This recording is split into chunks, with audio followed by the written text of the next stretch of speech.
उद्या राज्यामध्ये TETची परीक्षा होणार आहे। एकतर नव्या उमेदीनं संपूर्ण राज्यामध्ये जे TET परीक्षा देणारे उमेदवार आहेत, जे भावी शिक्षक आहेत, ते मोठ्या आशा लावून अभ्यास करून या TETला सामोरे गेलेले आहेत।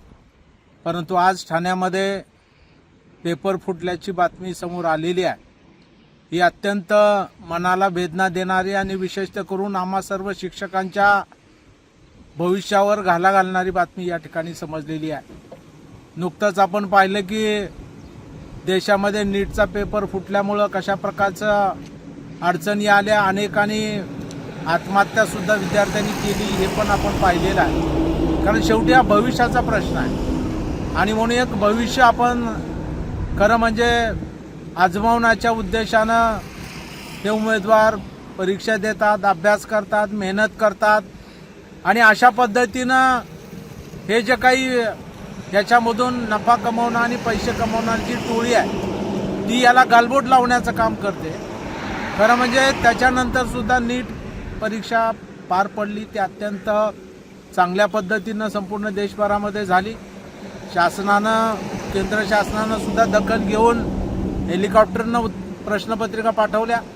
हे सगळं नियंत्रण त्यांनी त्या ठिकाणी केलं।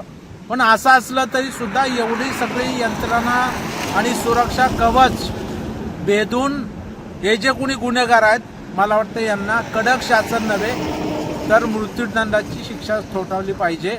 कारण अशी हिंमत पुन्हा कधी कुणी करू नये। कारण विद्यार्थ्याच्या भवितव्याशी खेळ करण्याचा अधिकार तुम्हाला कोणी दिलेला आहे। विद्यार्थ्याच्या जीवनाची तुम्ही खेळताय। काही विद्यार्थी नीटमध्ये पुन्हा घ्यावी लागली म्हणून आत्महत्या केलेली आहे, ते आपण पाहिलंय सगळ्यांनी।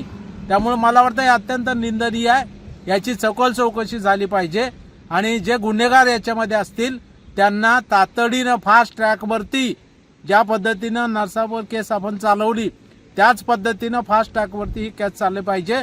आणि उद्या अधिवेशन आहे, आम्ही हा मुद्दा अधिवेशनात तर उचलूच, परंतु माननीय मुख्यमंत्री महोदय संवेदनशील आहेत, दोन्ही उपमुख्यमंत्री संवेदनशील आहेत, तातडीने याची दखल घेतील आणि मला वाटतं संबंधितांना योग्य ती शिक्षा व्हावी आणि त्याच्यामधून ही जी परीक्षा आता आपण रद्द केली ती पण त्वरित त्या ठिकाणी घ्यावी। याच्यामध्ये वेळ जाता कामा नये, कारण विद्यार्थ्यांचा अभ्यास झालेला असतो आणि ते परीक्षासाठी तयारीसाठी आता पूर्वसंध्येला घडतंय, हे अत्यंत वाईट आहे। त्यामुळे याच्यामध्ये शासनाने दखल घ्यावी, यासाठी आम्ही उद्या आवाज उठवणार। महाराष्ट्रातील सर्व बातम्यांचे विश्वासार्ह व्यासपीठ, सकाळच्या सर्व सोशल मीडिया प्लॅटफॉर्मला लाईक, फॉलो आणि सबस्क्राईब करा। तसंच सर्व नोटिफिकेशनसाठी बेल आयकॉन प्रेस करायला विसरू नका।